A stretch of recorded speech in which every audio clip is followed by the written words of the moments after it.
Lahat ng paliparan ay nagsabing hindi at ang salitang iyon ay halos naging hatol ng kamatayan para sa aming 320 na buhay noong gabi ng ika-23 ng Disyembre 2024. Isang kidlat ang tumama sa gitna ng dagat-kanlurang Pilipinas, nagpadingas sa buong sistema. Ang control panel ay namatay, ang backup na radyo ay nag-shutdown at ang fuel gauge ay bumaba ng abnormal, tila ang oras ay sinipsip mula sa mga pakpak.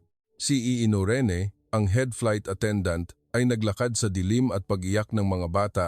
Nakita ang kapitan na namumutla, bumulong na halos hindi na namin makita ang daan pa uwi. Nagpadala kami ng distress signal, ngunit ang sagot ay tungkol sa mga manual at panganib, isinasara ang mga runway. Hanggang sa huling sandali, isang boses mula sa Ninoy Aquino International Airport ang sumagot ng mahinahon, A71, walang iwanan. Sige, ibababa ko kayo, magtiwala kayo. Sa sandaling iyon, alam ko na agad na ang isang dakilang bansa ay hindi ang bansang hindi nakaranas ng krisis, kundi ang bansang hindi nag-iiwan ng tao sa himpapawid. Ako si Iino Rene, head flight attendant ng Finnair. Nagtatrabaho sa himpapawid sa loob ng halos 30 taon. Minsan, naisip ko na kaya ko nang ihiwalay ang takot sa kaguluhan. Nakita ko na ang mga taong umiiyak. Nakita ko na ang mga taong tumatawa dahil sa tuwa na uuwi na sila. At nakita ko na ang katahimikan ng gabi sa eroplano na parang isang malambot na kumot na bumabalot sa puso ng mga tao para matulog ng mahimbing. Ngunit ang gabing iyon, ilang araw bago ang Pasko, ang katahimikan ay napakaganda, tila ang kalangitan ay nanghiram ng kapayapaan upang maging pain bago ito bawiin. Naglakad ako at chinek ang cabin sa parehong ritmong ginawa ko ng libu-libong beses. Ang mainit na ilaw sa cabin ay nagpagaan sa mukha ng mga pasahero. Maraming bata ang natutulog sa balikat ng kanilang mga magulang. Ang iba ay gising pa dahil sa excitement ng kanilang unang malaking biyahe. Ang amoy ng mainit na kape na hinaluan ng amoy ng malinis na kumot ng airline ay isang amoy na sanay na ako, kaya halos naisip ko na ganito ang hugis ng kaligtasan. Ang mahinang tunog ng makina ay gumagana ng regular, parang tibok ng puso ng isang mabait na higante. Tumango ako sa bintana, nakita ang isang batang babae na idinidiin ang pisngi sa salamin at nakaturo sa labas. Nagtanong siya sa kanyang ina sa isang malinaw na boses, kung ang maliliit na ilaw na malayo ay mga bituin. Tumawa ng mahina ang kanyang ina at hinaplos ang ulo niya, tila sinasabi na, "Oo, anak." Kahit na napakadilim sa labas na halos walang makita, gusto ko ang ganitong mga eksena. Ginagawa nitong ang paglipad ay hindi lamang paglipat ng mga tao, kundi ang pagdadala ng maliliit na buhay upang matugunan ang mga bagong pag-asa sa patutunguhan. Maraming pamilya sa flight na ito ang nagpaplanong mag-celebrate ng bagong taon sa Asia. Ang ilan ay nag-uusap tungkol sa dagat, ang ilan ay tungkol sa pagkain, ang ilan ay tungkol sa isang lungsod na madaling ngumiti, hanggang sa narinig ko ang salitang Pilipinas na isiningit sa pag-uusap sa katabing upuan. Hindi ko binanggit ang patutunguhan sa sino man noon, ngunit alam ko na sa puso ng karamihan, may larawan ng mas mainit na panahon, may tawanan, at may araw na gusto nilang maniwala na ang mundo ay sapat pa ring mabait upang bigyan sila ng gantimpala para sa kanilang pagsisikap sa buong taon. Naglakad ako at huminto sa gitnang hilera, nakita ang isang matandang mag-asawa na mahigpit na magkahawak kamay. Ang babae ay maingat na nagtiklop ng kanyang scarf, tila natatakot na magusot ito. Ang lalaki ay nagbabasa ng New Year's card na isinulat ng kanyang apo. Binasa niya ito ng mabagal at tumingala. Ngumiti sa kanyang asawa, tila may ilang pangungusap na nagpaparamdam sa kanya na gusto niyang mabuhay hanggang bukas. Ngumiti ako sa kanya bilang tugon ng hindi nagsasalita. Sa aming trabaho, minsan ang makita ang isa't isa ay ang pinakamagandang aliw. Dalawang hilera ang layo, isang lalaki sa mid-40s ang nag-iisa. Nakasuot siya ng simpleng shirt. Inaayos ang mga dokumento sa folder ng maayos, tila tumatakas sa kaguluhan ng mundo sa pamamagitan ng paggawa ng lahat ng bagay na may anggulo. Sanay na ako sa ganitong uri ng tao, ang taong ayaw na malaman ng sinuman na nag-aalala siya. Tumingin siya sa labas ng bintana nang mas matagal kaysa sa normal at nagbuntong hininga, tila nakikipag-usap sa sarili niyang isip. Hindi ako lumapit upang magtanong. Itinuro sa akin ng karanasan na ang ilang katahimikan ay ang kanilang ligtas na espasyo at ang aming trabaho ay pigilan ang espasyong iyon na masira ng mga hindi kinakailangang tanong. Sa galley, nakita ko ang isang kasamahan na nagche-check ng kagamitan ng may purong finish na pagiging detalyado. Nag-usap kami tungkol sa maliliit na bagay ang pagkain na kakainin namin pagdating namin sa patutunguhan. Tumawa kami ng mahinahon, alinsunod sa etiketa sa eroplano. Biro ko na ang gabing ito ay tahimik, parang regalo ng Pasko. Kinindatan ako ng aking kasamahan at sumagot, "Huwag mong sabihin yan, baka mainggit ang langit." Tumawa ako, ngunit ang salitang langit ay biglang tumama sa akin.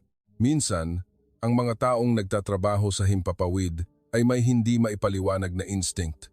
Kapag masyadong tahimik ang isang bagay, pakiramdam namin ay naglalakad kami sa isang napakagandang yelo na nakalimutan naming maaari itong mabasag. Kinuha ko ang tasa ng kape at humigop. Ang kaunting init ay nagpalayas sa ginaw mula sa Helsinki at tumingin ako sa orasan. Nasa malalim na gabi na kami. Karamihan sa mga pasahero ay natutulog na sa madilim na ilaw. Ang tanging tunog sa kabin ay ang paghinga at ang pare-parehong tunog ng makina. Naglakad ako pabalik muli. Chinek ang mga seatbelt, chinek ang pasilyo, chinek ang mga emergency exit, alinsunod sa mga pamamaraan, tulad ng isang dasal na nagtuturo sa mga tao na maniwala na ang kaligtasan ay maaaring likhain ng pagiging regular. Ngunit sa aking puso, may isang pakiramdam, parang anino ng ulap na dumadaan sa liwanag ng buwan, hindi malinaw, hindi malakas, hindi gumigising sa sinuman, ngunit pinatagal nito ang aking pagtingin sa labas ng bintana ng mas matagal kaysa sa normal. Ang dilim sa labas ay napakakapal, parang isang walang hanggang dagat. Naisip ko ang paboritong sabihin ng mga Pilipino. Kaya, yan, isang maikling salita na parang ngiti sa aking wika. Naisip ko na ang salitang ito ay para aliwin ang mga tao sa maliliit na bagay, ngunit hindi ko alam kung bakit. Noong gabing iyon, gusto kong marinig ang "kaya yan" ng malakas mula sa isang tao, kahit na maayos ang lahat, kahit na normal pa rin ang flight. At iyon ang pinaka-nakakatakot na bagay sa ilang gabi, ang kagandahan ng pagiging normal na nakalimutan nating tanungin ang sarili. Kung ang susunod na sandali ay magbabago ang mundo, mahahawakan pa rin ba natin ang kamay ng isa't isa?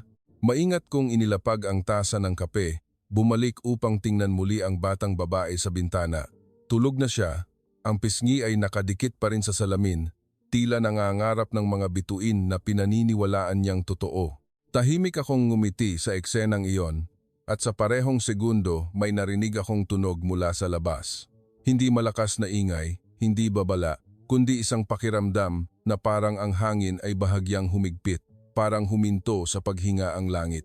At doon ko naintindihan na ang kapayapaan na hiniram namin ay babawiin sa isang paraan na walang sinuman ang handa, at ang langit ay hindi na pumayag na hiramin namin ang katahimikan. Sumabog ang puting liwanag sa labas ng bintana, parang may nagbukas ng araw sa loob ng isang segundo. Ang lahat sa cabin ay huminto hindi dahil sa katahimikan, kundi dahil kailangan ng utak ng tao ng isang segundo upang maunawaan na hindi ito panaginip. Pagkatapos, ang isang dagundong na napakalakas na parang bumagsak sa buto ay sumira sa katawan ng eroplano. Ang pagyanig ay nagpatalsik sa mga tasa ng salamin. Ang katawan ko ay yumukod sa puwersa, parang itinulak ng isang hindi nakikitang kamay, at agad pagkatapos ng ingay na iyon, namatay ang lahat ng ilaw. Nilamon kami ng dilim sa buong eroplano, hindi dilim ng nakasara ang ilaw sa isang silid, kundi dilim kung saan hindi mo makita kahit ang dulo ng sarili mong kamay. At ang katahimikan ng isang segundo ay napalitan ng isang tunog na hindi ko malilimutan. Ang iyak ng mga bata, ang mga matatanda na tumatawag sa pangalan ng kanilang mga mahal sa buhay, ang mabilis na pag-iingay ng mga buckle ng seatbelt habang sinusubukan ng mga tao na kumapit sa isang bagay upang kumpirmahin na nasa mundo pa rin sila. "Mama, natatakot ako."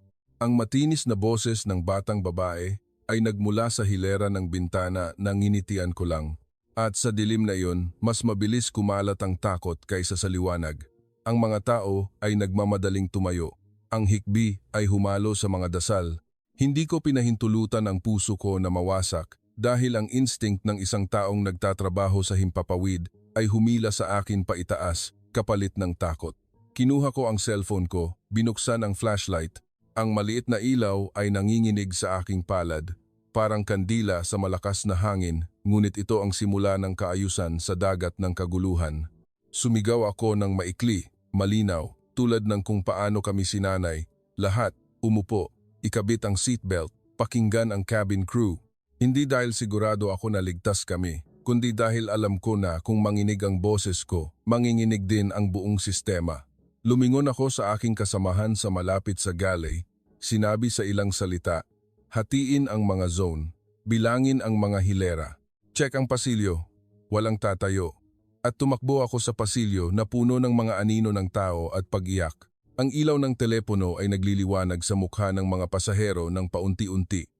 Nakita ko ang kamay ng matandang mag-asawa na magkahawak ng mas mahigpit kaysa kanina. Ang kanilang mga labi ay gumagalaw, tila nagdarasal ng isang bagay. Nakita ko ang isang babae na niyayakap ang kanyang sanggol, tila gusto niyang itago ang bata sa kanyang tadyang.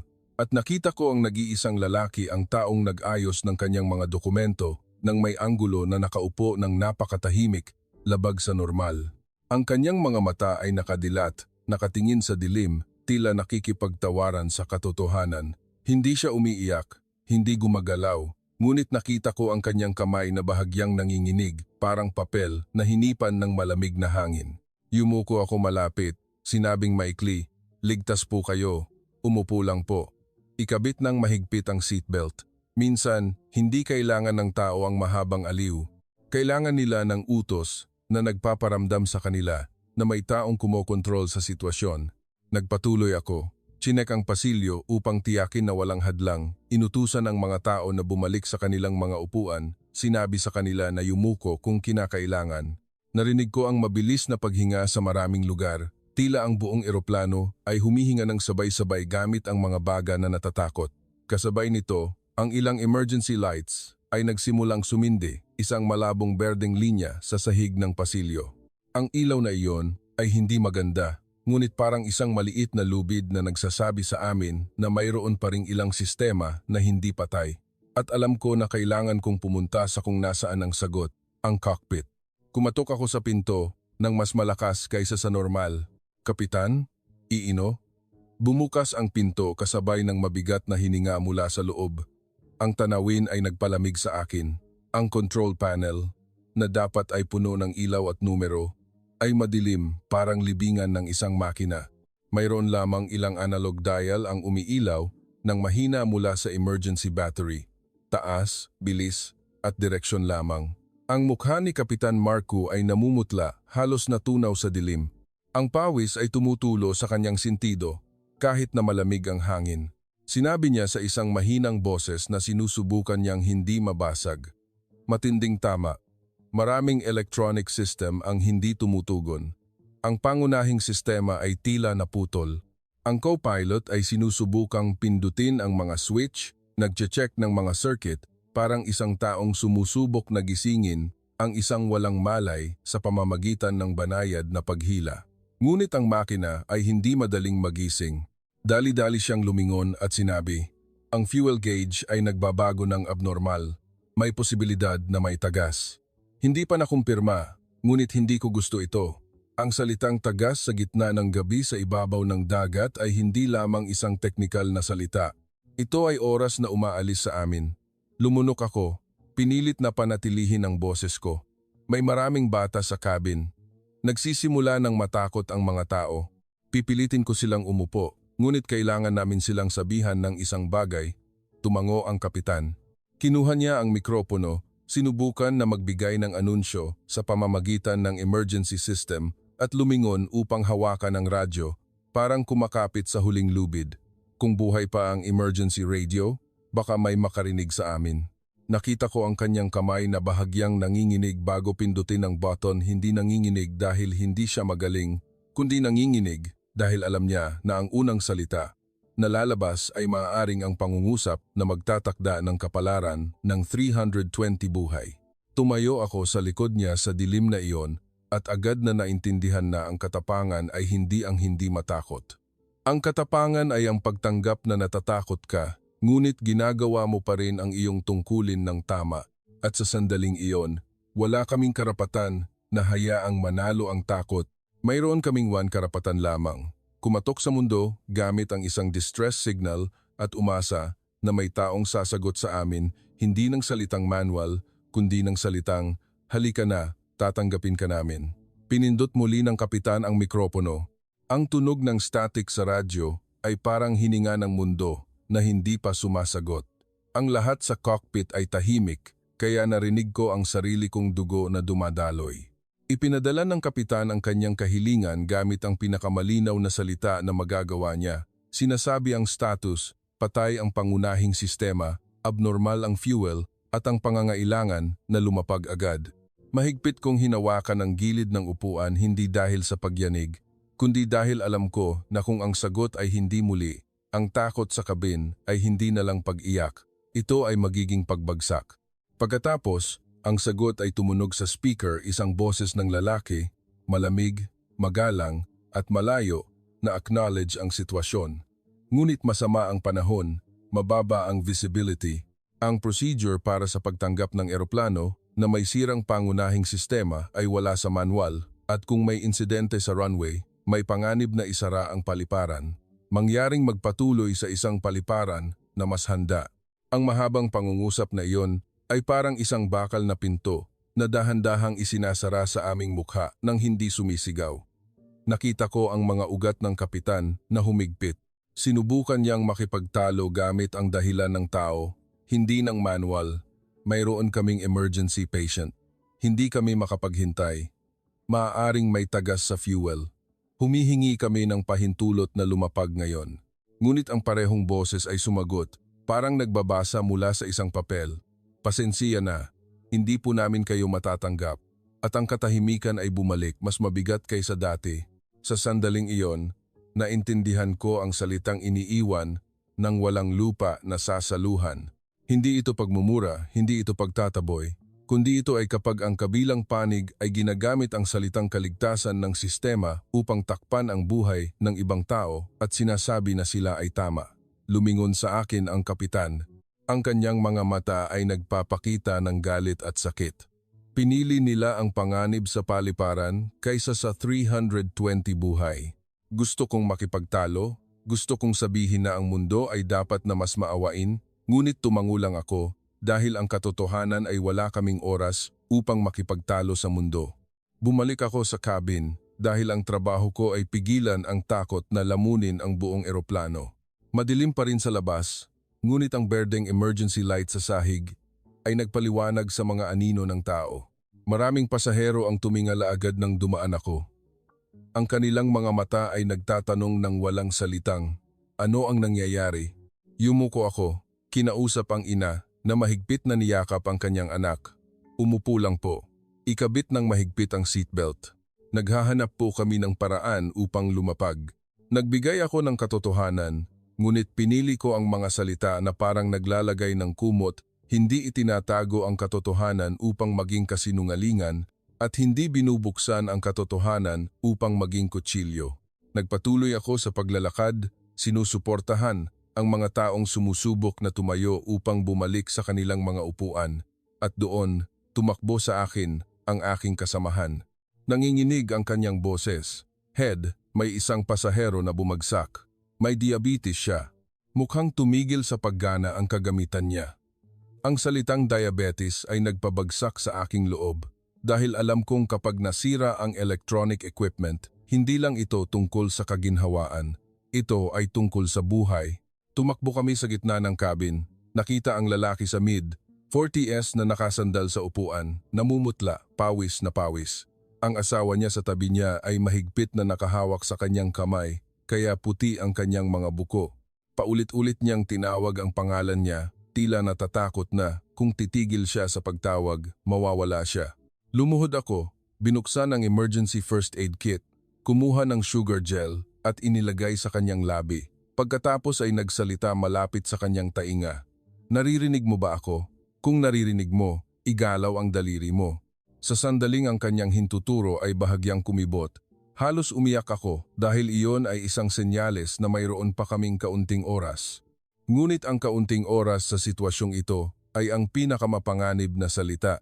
Sinabihan ko ang aking kasamahan na sukatin ang oras ng tugon, check ang paghinga, check ang kulay ng balat, at lumingon sa kanyang asawa. Nandito pa siya sa atin, ma'am. Dadalhin namin siya pababa sa lalong madaling panahon. Binigkas ko ang sa lalong madaling panahon ng may pagdidiin.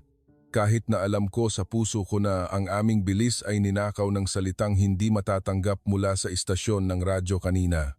Ang mga pasahero sa paligid ay nagsimulang mag-alala. May taong nagtanong ng malakas, babagsak ba tayo? May mga bata na nagsimulang umiyak muli. Tumayo ako sa pasilyo upang makita ako ng lahat at nagsalita ako ng may mas maraming puwersa kaysa sa normal. Makinig po kayo. Ngayon, kailangan nating magtulungan sa one bagay. Umupo, ikabit ang seatbelt, at sundin ang cabin crew. Bawat segundo na kayo ay tahimik ay isang segundo na nagdadagdag sa ating kaligtasan. Nakita ko ang ilan na tumango, tila nakakakuha ng hawakan. Ang ilan ay umiiyak pa rin, ngunit ang aking boses ay nagbigay ng hugis sa takot at pinilit itong umupo sandali.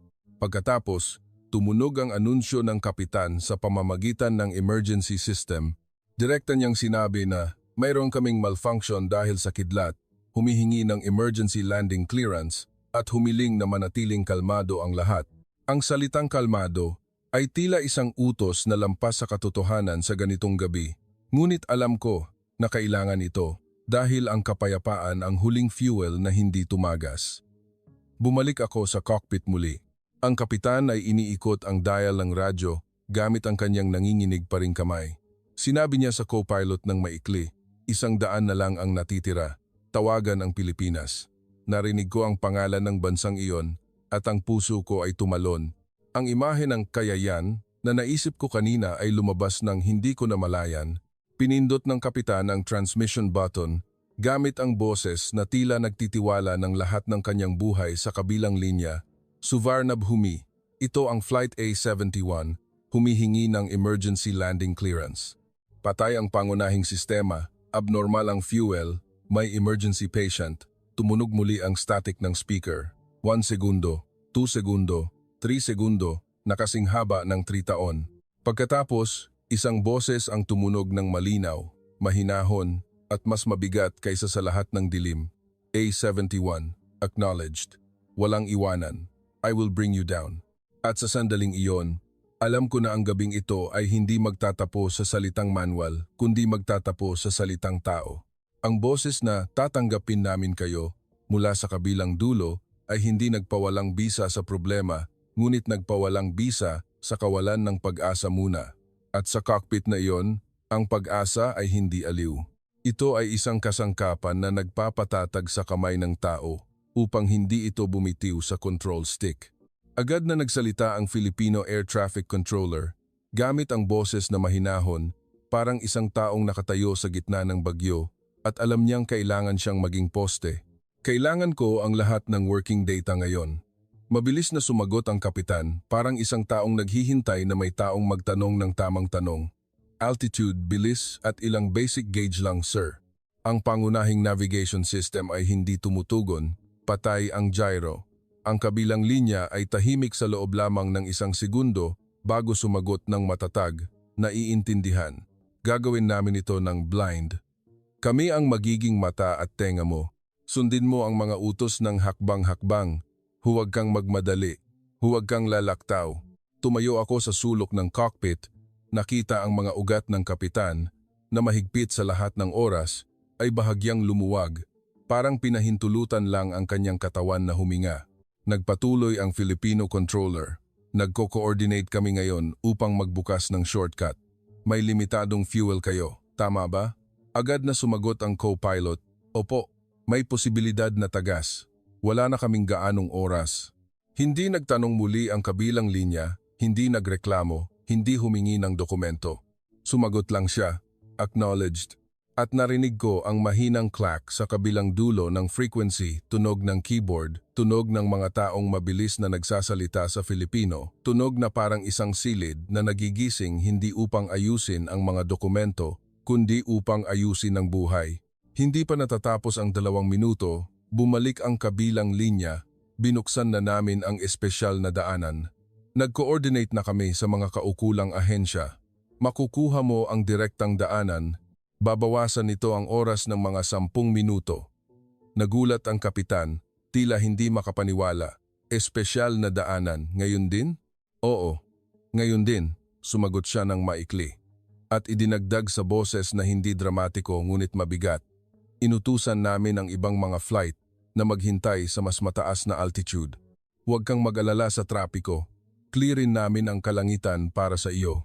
Ang salitang clearin ang kalangitan ay nagpatayo ng balahibo sa akin dahil hindi lang ito salita. Ito ay ang paglipat ng buhay ng ibang tao upang magbukas ng espasyo para makapasok ang aming buhay.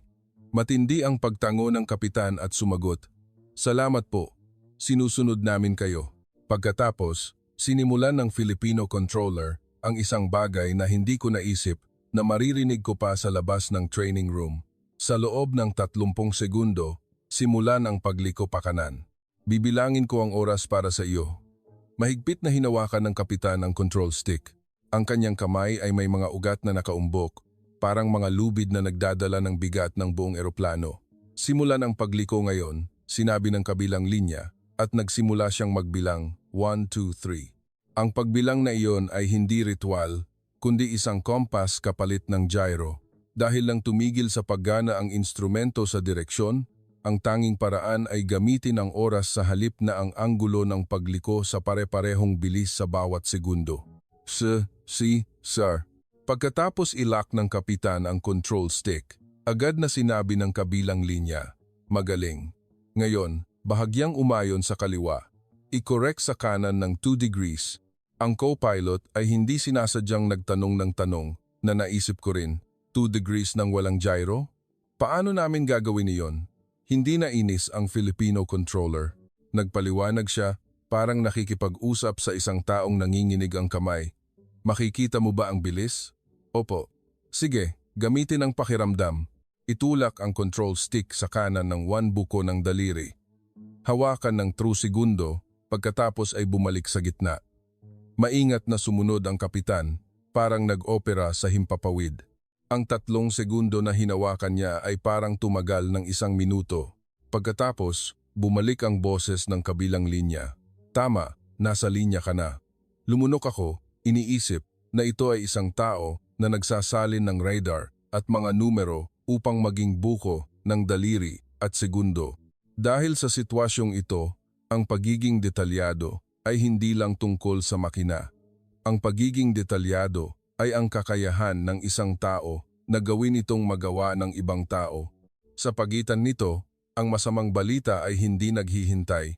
Tumunog ang low fuel warning light. Agad na nagulat ang co-pilot. "Bumaba ng mabilis ang fuel, sir." Malapit nang maubos ang kaliwang tangke. Isang sandaling katahimikan ang nangyari bago sumagot ang Filipino controller. Mga 20 minuto pa ang natitira sa paliparan. Paiikliin namin ang proseso hanggat maaari. Maghanda na bumaba ayon sa utos ko. Inutusan niya kaming magsimulang bumaba sa malinaw na rate. Sinasabi ito ng hakbang-hakbang upang hindi maligaw ang aming utak. Bumaba ng 1,000 talampakan bawat minuto. Manatili sa tinukoy na antas. Maghintay ng utos. Ang lahat ay nasa ritmo. Parang may nagtatakda ng metronome sa gitna ng takot. Pagkatapos, sinabi niya ang isang pangungusap na nagpainit sa aking puso. Kung kinakailangan, mayroon kaming mga sasakyang panghimpapawid ng militar na handang tumulong. Ano man ang mangyari, hindi ka namin iiwan. Ang salitang hindi ka namin iiwan ay hindi magandang salita sa gabing ito. Ito ay isang garantiya na ang taong nasa kabilang dulo ay hindi lang nagsasalita upang pakalmahin kami. Tumatanggap siya ng panganib sa amin. Nang bumagsak kami sa ulap, nagsimulang lumitaw ang mga ilaw ng lungsod sa ibaba, parang ang mga bituin na bumalik sa batang babae. Pagkatapos, nagtanong ang kabilang linya, "Nakikita mo ba ang mga ilaw ng runway?" Sumagot ang kapitan sa boses na parang isang taong nakita lang ang daan pauwi. "Nakikita ko, sir. Magaling." Binuksan namin ang lahat ng ilaw. Naghanda na ang ground team. Fire trucks, ambulansya, doktor, interpreter. voluntaryo kumpleto na. Sumilip ako sa bintana, nakita ang mga ilaw na nakahanay sa isang mahabang linya, at sa malayo, maraming kumikislap na pulang ilaw. Parang maraming puso ang tumitibok ng sabay-sabay upang maghintay sa amin. Pagkatapos, lumabas ang isa pang problema. Hindi tumutugon ang indikasyon ng gulong. Nagulat ang kapitan. Hindi makumpirma ang status ng gulong. Agad na sumagot ang kabilang linya. Gumawa ng low pass sa runway. Ipapacheck namin ito sa ground team. Ang eroplano ay lumipad ng mababa sa ibabaw ng mga ilaw. Nakita namin ang maliliit na anino ng tao sa ibaba na tumingala, parang ang buong paliparan ay tumitingala upang tanggapin kami. Pagkatapos, bumalik ang sagot. Ang mga panggitnang gulong ay okay, ngunit ang nose gear ay maaaring hindi ganap na nakalock. Maghanda para sa impact. Narinig ko ang hininga ng kapitan, ang una sa loob ng 1 oras. Sumagot siya, acknowledged, at nag-utos ang kabilang linya. Magwiwisik kami ng foam sa runway upang mabawasan ang sunog mula sa friction. Sa loob ng 2 minuto, lumapag. 2 minuto, ang salita na nagpaliit sa buong mundo sa isang runway line. Naisip ko ang mga pasahero sa cabin, naisip ko ang pasyente ng diabetes, naisip ko ang bata na nagtanong tungkol sa mga bituin. At alam ko na ang huling minuto na ito ay hindi ang pagsubok ng eroplano, kundi ang pagsubok ng mga tao na pinili na maging responsable sa isa't isa. Ang boses ng kabilang linya ay malinaw na tumunog, A71, pinahihintulutan kang lumapag. Huling 30 segundo, sundin ang mga ilaw, sundin mo ako, at ibalik mo silang lahat pa uwi. Ang huling 30 segundo ay ang sandali na nawala ang lahat ng tunog sa mundo, natitira lamang ang mga ilaw ng runway na lumalapit parang isang gintong sinulid at ang boses ng Filipino controller na napakatahimik. Parang ang katahimikan na iyon ay maaaring humawak sa aming kamay. Panatilihin ang linya, huwag mong hilahin, sundin ang mga ilaw. Maikling sumagot ang kapitan, acknowledged. Hindi ko alam kung gaano kasakit ang kanyang kamay mula sa pagpilit sa control stick sa buong gabi, ngunit nakita ko ang mga ugat na nakaumbok, parang dinadala niya talaga ang bigat ng buong eroplano. Sa ilalim ng kalangitan, hindi na kami eroplano. Kami ay ang tanging tanong ng gabing ito. Maaari ba talagang iwanan ng tao ang tao? Pagkatapos, pumutok ang mga gulong, at ang pagbagsak ay napakabigat na naramdaman kong nanginginig ang sarili kong buto sa impact. Ang katawan ko ay bumagsak ng bahagya, parang pinindot ng isang higanteng kamay. Ang susunod na segundo, ang tunog ng metal na nasisira ay tumunog, sinundan ng isang mahabang pagyanig, parang kinakaladkad kami ng mundo sa lupa. Ang nose gear na hindi ganap na nakalock ay sumuko. Bumagsak ito, tulad ng kinatakutan ng lahat. Ang ilong ng eroplano ay sumampa, ang tiyan ng eroplano ay kinakaladkad sa runway, nagdulot ng mga spark at pagkatapos talagang sumiklab ang apoy. Ang kulay kahel ay tumama sa dilim, parang emosyon na lumabas sa kulungan. Ang sigaw mula sa kabin ay parang alon. Narinig ko ito, kahit nasa cockpit ako, boses ng mga bata, boses ng mga matatanda, boses ng mga dasal na nasira sa mga piraso. Ngunit sa kaguluhang iyon, nakita ko ang isa pang bagay na hindi magulo, ang puting foam na inilatag sa runway. Ito ay naging isang malambot, makapal na karpet na sumipsip ng init ng friction sa halip namin. Ang apoy na sumusubok na tumakbo sa mga pakpak ay parang pinindot pababa ng hindi nakikitang kamay bawat bahagi. Ang mga ilaw ay nagliliyab pa rin, ngunit hindi sumasabog, hindi kumakalat, tulad ng masamang panaginip na nakita namin sa mga training video. Ang aming bilis ay mataas pa rin. Ang katawan ng eroplano ay nanginginig, parang isang nasugatang hayop na hindi pa tumitigil sa pagdurugo. Nakita ko ang dulo ng runway na dahan-dahang lumalapit, napakalapit na ang larawan ng bakod at damuhan sa labas ay naging malinaw. Kung magpatuloy kami sa pag-slide, magtatapos ang lahat sa ibang paraan. Pagkatapos, biglang umiling ng malakas ang eroplano, parang may humila pabalik sa amin mula sa gilid. At sa wakas, huminto ito sa wala pang 100 metro mula sa dulo ng runway. Hindi ko sinasadyang pinakawalan ang hininga ko na matagal kong pinigilan, parang pinahintulutan lang akong mabuhay muli. Ngunit bago ako maging masaya, tumunog ang boses ng Filipino controller, huminto na kayo. papalapit na ang ground team. At sa labas ng bintana, nakita ko ang mga pulang ilaw na kumikislap, lumalapit sa isang parada hindi tumatakbo ng walang kontrol, kundi papalapit ng kinakalkula. Ang fire truck ng Pilipinas ay gumalaw sa ligtas na anggulo. Huminto ito sa isang posisyon na parang sinanay ng libu-libong beses at agad na nag-spray ng coolant at foam fluid sa pinagmulan ng apoy. Ang natitirang apoy ay pinilit pababa, parang tinatakpan ang bibig nito. Naramdaman kong malamig ako kahit na mainit pa ako mula sa friction dahil napagtanto ko na ang mga taong ito ay hindi nagsimulang tumakbo nang huminto ang eroplano. Nagsimula silang mag-isip bago pa man dumapo ang eroplano sa lupa. Naisip nila ang stop point, naisip nila ang direksyon ng apoy, naisip nila ang anggulo ng pakpak, naisip nila kung saan kami mag-i-slide at inayos ang kanilang puwersa upang makarating sa loob ng hininga. Hindi ito ang katapangan ng kapusukan, kundi ang katapangan ng pagiging propesyonal na naglalagay ng kanilang sariling buhay sa ilalim ng salitang tungkulin. Lumingon sa akin ang kapitan. Pula ang kanyang mga mata, ngunit kinontrol pa rin niya ang kanyang boses. Cabin, iutos ang paglikas. Tumango ako at tumakbo palabas nang hindi naghihintay na abutin ako ng takot. Ang pasilyo sa eroplano ay bahagyang nanginginig. Ang mahinang amoy ng nasunog ay lumulutang paminsan-minsan. Ang ilang pasahero ay umiiyak. Ang ilan ay sumisigaw ng pangalan ng kanilang mahal sa buhay. Ang ilan ay matigas na parang bato. Tumayo ako sa gitna ng pasilyo, ginamit ang pinakamalakas ngunit pinakamalinaw na boses. Makinig po kayo. Maglilikas tayo ngayon. Huwag kumuha ng bagahe. Maghawak kamay. Sundin ang cabin crew. Ang aking mga kasamahan ay kumalat sa mga emergency door. Binuksan ang mga ito. Agad na lumobo ang slide. Ang hangin ng gabi ay sumugod, napakalamig, parang hinuhugasan ng mundo ang aming mukha upang gisingin kami.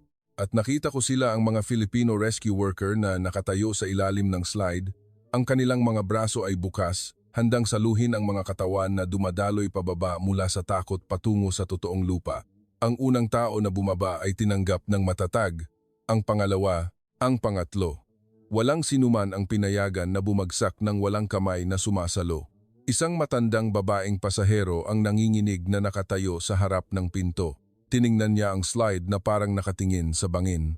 Hindi ko kaya, sinabi niya habang umiiyak. Isang Filipino officer ang mabilis na umakyat, ngunit hindi siya bastos, hindi siya sumigaw. Inabot niya ang kanyang kamay, parang nag-aalok ng dignidad. Okay lang po, ma'am. Sasamahan ko po kayo. Inalalayan niya itong umupo at nag-slide sila ng magkasama, parang magkamag-anak, hindi estranghero. Nang makarating sila sa lupa, niyakap siya ng matandang babae at umiyak ng buong katawan. Ang opisyal na iyon ay hinaplos lang ang likod niya ng mahina, parang inaaliw ang kanyang sariling ina. Halos umiyak ako, ngunit kailangan ko pang magtrabaho. Chinek ko ang mga upuan ng hilera-hilera, binuksan ang mga banyo, chinek sa ilalim ng mga kumot, chinek ang bawat sulok upang tiyakin na walang sinuman ang naiwan sa dilim, tulad ng ginagawa sa amin ng ilang bahagi ng mundo. Pagkatapos, naisip ko ang pasyente ng diabetes. Tumakbo ako sa puntong iyon, nakita ang Filipino Emergency Medical Team na dumating na, nakakagulat na mabilis. Chinek nila ang vital signs, inangat ang pasyente sa stretcher, inayos ang mga tubo, at lumingon sa kanyang asawa gamit ang boses na kayang pakalmahin ang buong mundo. Sama-sama po tayo, ma'am. 5 minuto po. Ospital na. Matutulungan po namin siya. Umiyak ang asawa, tumango, at inalalayan siyang maglakad. Parang may nag-angat ng kalahati ng mabigat na mundo sa kanyang balikat. Nang matapos akong mag-check at lumabas sa huling pinto, tumingin ako pabalik sa cabin na naging impyerno, ilang minuto lang ang nakalipas. Ngayon, ito ay walang laman dahil nakalabas ang lahat. Nag-slide ako pababa sa slide, ang huling tao. Ang aking mga paa ay dumampi sa malamig na aspalto at sa sandaling iyon, ang aking mga binti ay tila nawalan ng lakas. Bumagsak ako, lumuhod hindi dahil sa sakit, kundi dahil tinanggap lang ng utak ko ang katotohanan. Buhay pa kami. Lahat ng 320 katao ay nakatayo sa lupa ng Pilipinas. Sa gitna ng mga kumikislap na pulang ilaw, tunog ng pagtakbo, tunog ng komunikasyon, at mga mata ng mga estranghero na nakatingin sa amin, tila sinasabi na, nakarating na kayo, nandito na kayo. Lumuhod ako sa malamig na aspalto sa loob ng ilang sandali hanggang sa naramdaman ko ang kamay ng isang tao na mahinang dumampi sa aking balikat, parang natatakot na baka lalo akong mawasak. Ang pares ng kamay na iyon ay naglagay ng isang makapal na kumot sa akin at isang boses ng babae ang nagsalita sa malinaw na Ingles na may Filipino accent. "Are you okay, ma'am? You are safe now. This is the Philippines." Ang pangungusap na iyon ay parang may puwersa na dumaloy pabalik sa aking lalamunan. Tumango ako, ngunit hindi ako makapagsalita. Kusa akong umiyak ng walang pahintulot dahil sa gabing ginawa kaming pakiramdam ng buong mundo na kami ay panganib. Ginawa kaming pakiramdam ng bansang ito na kami ay tao na kailangang ibalik sa lupa bago ang lahat. Ang paligid ko ay puno ng tunog ng komunikasyon, radyo, tunog ng tumatakbong sapatos, tunog ng pagbubukas at pagsara ng pinto ng sasakyan, ngunit walang tunog ng pagsigaw, walang tunog ng pagsisisi. Nagtatrabaho ang lahat parang mga gear na dinisenyo para sa ganitong uri ng kaganapan. Pagkatapos, napansin ko lang na sa gitna ng pulang ilaw ng mga fire truck, may ilang grupo ng mga opisyal ang may hawak na mga karatula sa Ingles at iba pang wika nakatayo sa isang linya. Hindi sila naka-fire suit o medical gear, kundi mga taong naka-reflective vest na may nakasulat na volunteer at interpreter. May mga kabataan at nasa mid-40s sila, parang isang team na tinawag kahit na alas 4 na ng umaga, ngunit walang sinuman ang nakasimangot. Ang lahat ay nakatayo, tila handang kunin ang pagod ng ibang tao at ilagay sa kanilang sariling balikat. Dinala kami sa mga bus ng grupo-grupo. Lumingon ako sa eroplano na tahimik na nakahiga sa runway. May mga puting foam stains parang snow at isang bahagyang mainit na singaw ang umaakyat, parang labi ng kamatayan na napigilan sa tamang oras. Ang fire truck ay nag-i-spray pa rin ng coolant nang may ritmo. Alam ko na ang tapos na ay hindi ang salita na maaaring gamitin sa isang paliparan, ngunit para sa aming mga pasahero, nalampasan namin ang pinakapanganib na linya. Sa bus, maraming pasahero ang tahimik na nagyakapan. Ang ilan ay nanginginig pa rin, ang ilan ay natutulog kahit na may luha sa kanilang pisngi. Ang parehong batang babae na tumitingin sa mga bituin sa bintana ay nakaupo na yakap ang isang maliit na teddy bear. Nakuha niya ito mula sa isang tao sa sahig ng paliparan at nakita ko ang kamay ng kanyang ina na nanginginig pa rin. Ngunit ang kanyang mga mata ay nagsimulang magkaroon ng kulay ng buhay. Parang ang maliit na init na iyon ay nagsilbing lahat ng paliwanag na nakaligtas ka. Ang bus ay lumabas patungo sa gusali ng pasahero at nagulat ako muli dahil ang buong paliparan ay maliwanag parang araw. Ang mga ilaw sa gusali ay hindi binuksan ng formal, kundi binuksan ng parang nagtatrabaho talaga. Maraming counter ang may mga opisyal. Ang mahabang mesa ay inayos sa isang linya. May inuming tubig, merienda, karagdagang kumot at mga personal hygiene kit, parang mga mahahalagang bagay na dapat makuha ng mga naglalakbay nang hindi humihingi. Naaamoy ko ang mainit na tsaa na lumulutang. Isang Pilipino ang nag-abot ng mainit na tasa sa isang matandang babaeng pasahero, sinasabing, "Sige po, dahan-dahan niyo pong higupin.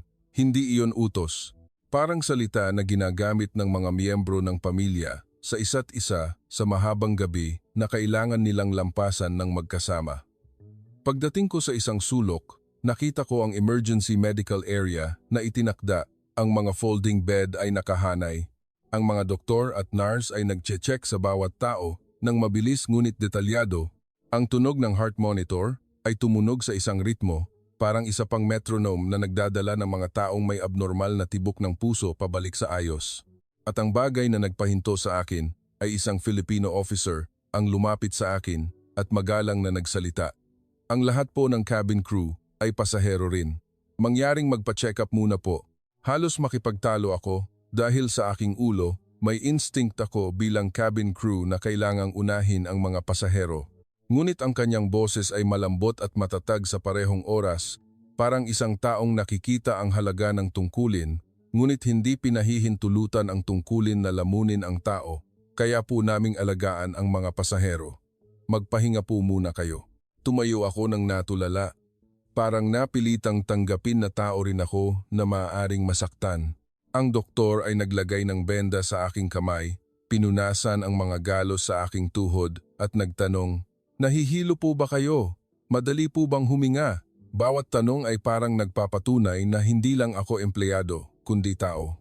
Tumingin ako sa kabilang panig, nakita ang pasyente ng diabetes na nakasandal sa kama, may saline solution at full system care. Mahigpit niyang hinawakan ang kamay ng kanyang asawa, ang kanyang mukha ay malinaw na bumuti, umiyak ang kanyang asawa sa akin. Napakabilis po nilang tumulong, parang sinanay na po nila ito.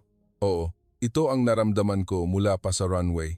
Ang lahat ay tila sinanay hanggang sa naging natural, ngunit ang pagiging natural na iyon ay hindi nagpalamig dito. Sa halip, pinainit nito. Dahil binawasan nito ang kalupitan, binawasan nito ang tindi ng takot.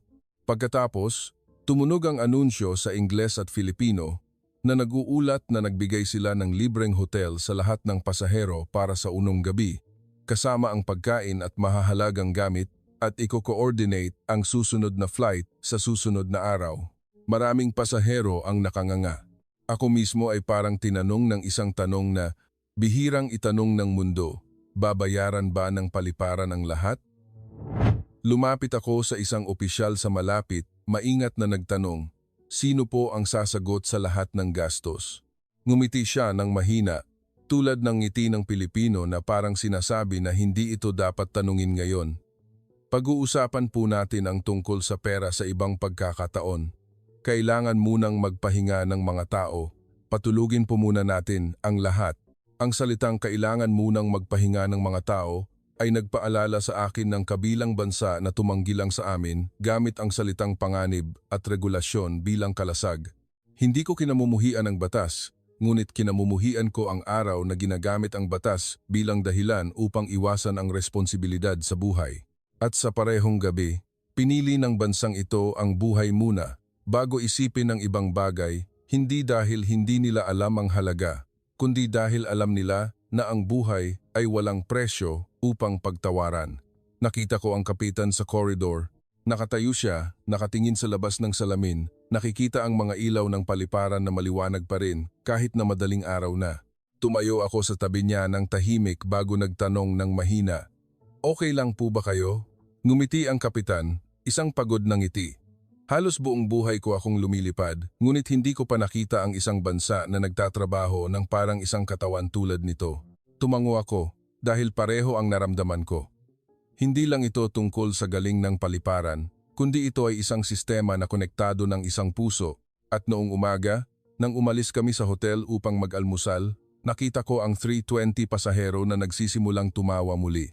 Niyakap ng mahigpit ng bata ang kanyang teddy bear at kumain ng kanin, parang walang nangyari, parang ang katawan ng bata ay nagtatago ng simpleng katotohanan na buhay pa ako. At alam ko noon na hindi lang kami nakaligtas sa paglapag.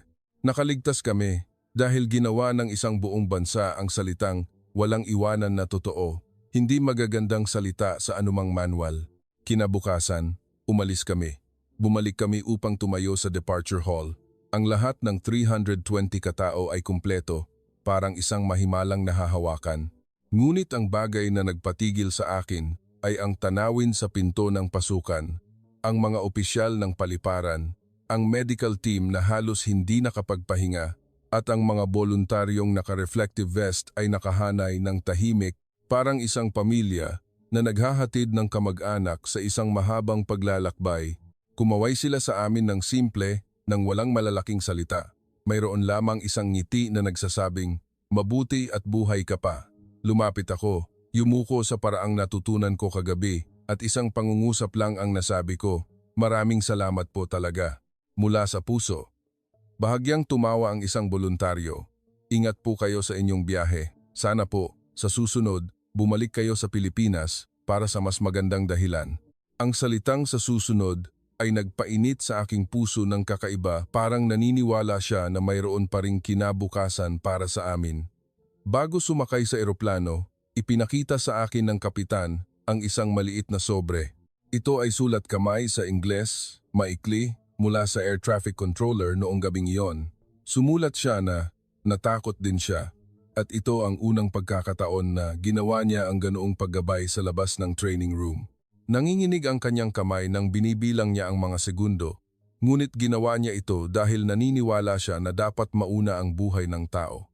Binasa ko at nanatiling tahimik sa loob ng mahabang panahon dahil naintindihan ko lang na ang katapangan ay hindi ang hindi matakot. Ang katapangan ay ang hindi pagpapahintulot sa takot na iwanan ang sinuman sa likuran, at iyan ang itinuro sa amin ng Pilipinas gamit ang buong sistema at ang puso ng mga ordinaryong tao.